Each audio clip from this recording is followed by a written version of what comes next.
এই যে প্রত্যাশা এবং প্রাপ্তি ৫৩ বছরের পরে সেই বিজয় দিবসে আমরা ধারে কাছেও যেতে পারিনি, আপনি কি মনে করেন? ধন্যবাদ সঞ্চালক সাহেব আপনাকে এবং আমার সম্মানিত দুজন সহ-আলোচক।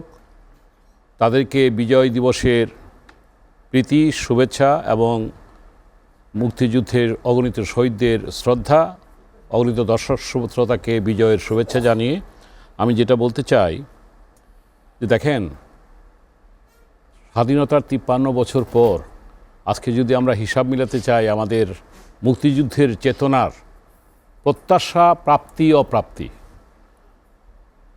যেই বাংলাদেশটা সেদিন আমরা মুক্তিযুদ্ধের যে সংগ্রাম শুরু হয়েছিল, যদিও সময় কম, আমি মোটা দাগে এক লাইনে যদি বলতে চাই, বাঙালি কিন্তু যোদ্ধার জাতি, অনেক বছরের ইতিহাস, বীরের জাতি। আপনি সেই সাঁওতাল যুদ্ধ থেকে আরম্ভ করে সিপাহি বিদ্রোহ থেকে আরম্ভ করে এই অঞ্চলে হয়েছে। দেখেন, এই সশস্ত্র সংগ্রাম করে কম্বোডিয়া, ভিয়েতনামের পরে বাংলাদেশ কিন্তু সেটা করেছে। যাই হোক, আমরা সেই ৭১ সনে এটা স্বীকার করতে হবে, বঙ্গবন্ধু শেখ মুজিবুর রহমান তার নেতৃত্বের দল মত নির্বিশেষে ঐক্যবদ্ধ হয়েছিল।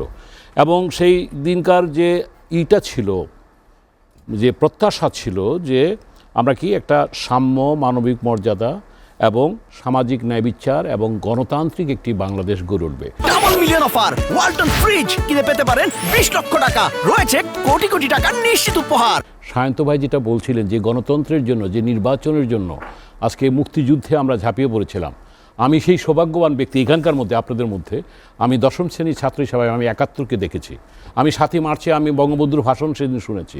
আমি ১৬ই ডিসেম্বরে পাকিস্তান হানাদার বাহিনীর যে আত্মসমর্পণ করেছিল, আমি সেখানে একজন নাগরিক হিসাবে, দশম শ্রেণীর ছাত্র হিসাবে উৎসুক জনতার মাঝে আমি থাকার সুযোগ হয়েছিল। আমি সেই জন্য সৌভাগ্য মনে করি।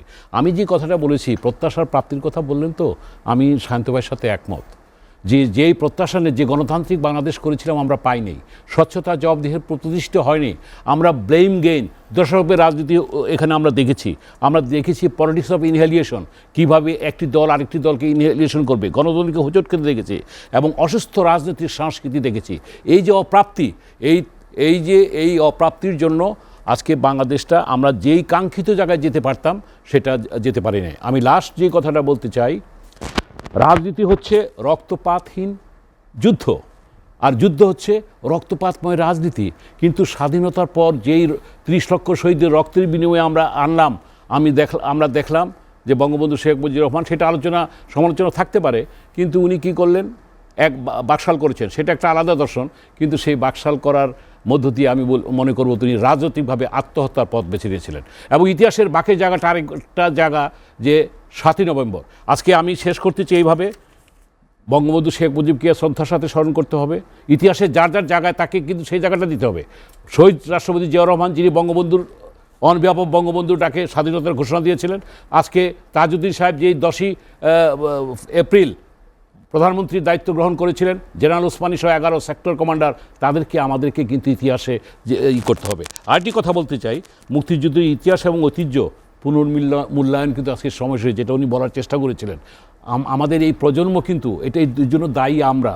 আজকে আমাদেরকে সেই জায়গাটায় আসতে হবে যে ৭১ সেটা কীভাবে হয়েছে।